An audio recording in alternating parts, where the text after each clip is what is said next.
So the Tour de France teaches us a great lesson about investing, which is particularly pertinent in these very volatile conditions. So in this video, I'm going to show you what we can learn from the Tour de France.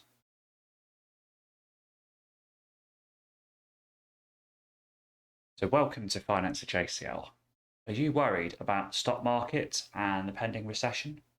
Are you worried about the impact on your portfolio and your ability to meet your investing goals? If so, have no fear, the Tour de France is here. But your first question might well be, what has the Tour de France got to do with investing? So let's get into that.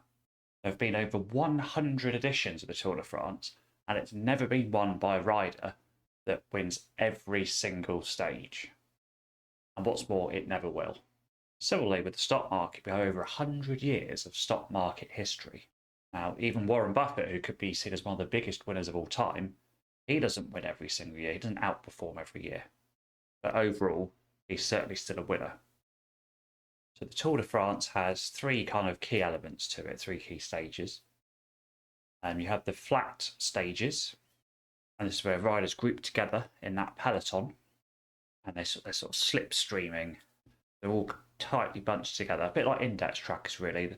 There'll always be one that slightly beats all the others, but they're all quite close together.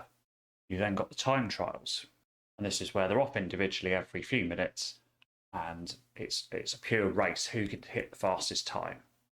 So this is where pure riding ability is important.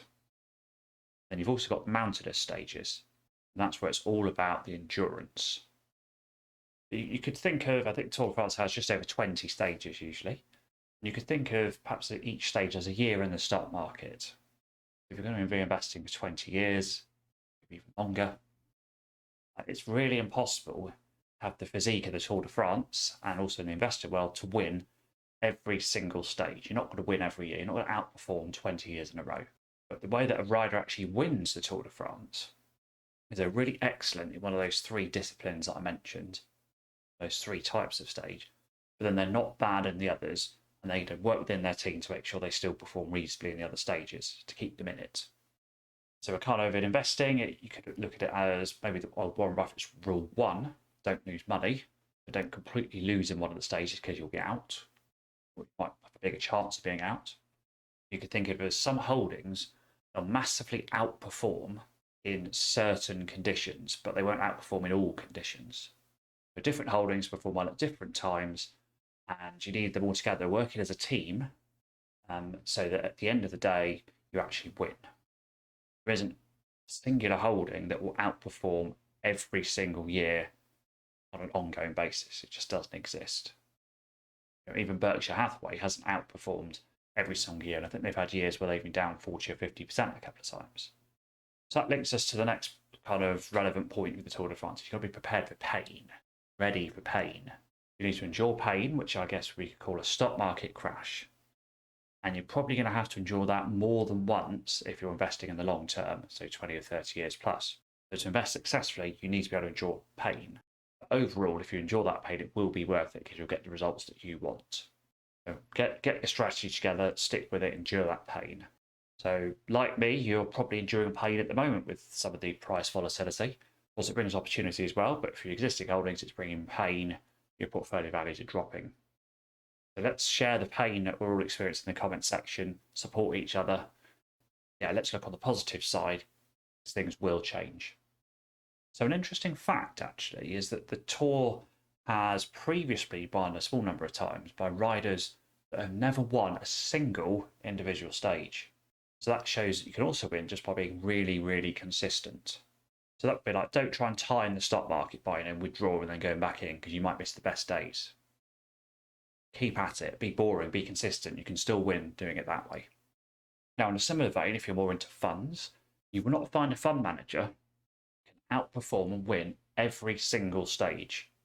And if you invest by yourself, you won't outperform every single year. There'll be some years where you underperform the market or have a negative return. But as long as you don't lose in those bad conditions, and you've got in the back of your mind that you shouldn't be trying to win every single year because it's just not possible. You can't win every year. Once you can accept that and really realise that, then that's going to help with your mental discipline of not making rash decisions or deviating from your long-term strategy. It all sounds good, but how can we use it further to improve our investing results? So the Tour de France is very much a test of endurance, much like investing. So the winner will be the investor or rider who has their really good strategy, sticks with it. So as I said, if you want to perform well over a long period of time, accept you can't win in every period. That's key. No such person exists. And the reason why that's important is if you keep searching for the fund manager or the stocks that will keep you outperforming every single year, then you'll incur lots of transaction costs. So actually your overall return might be lower, and then you'll probably end up switching out of things that will be winners at some point in the future. So there's opportunity cost. You can miss outperformance from holdings that you've sold. I think the message is here, if you're underperforming at the moment, don't panic. Now, of course, it's still very sensible to assess your strategy, assess your approach to make sure it is suitable, because as investors, we're always learning. There's no one person that knows everything.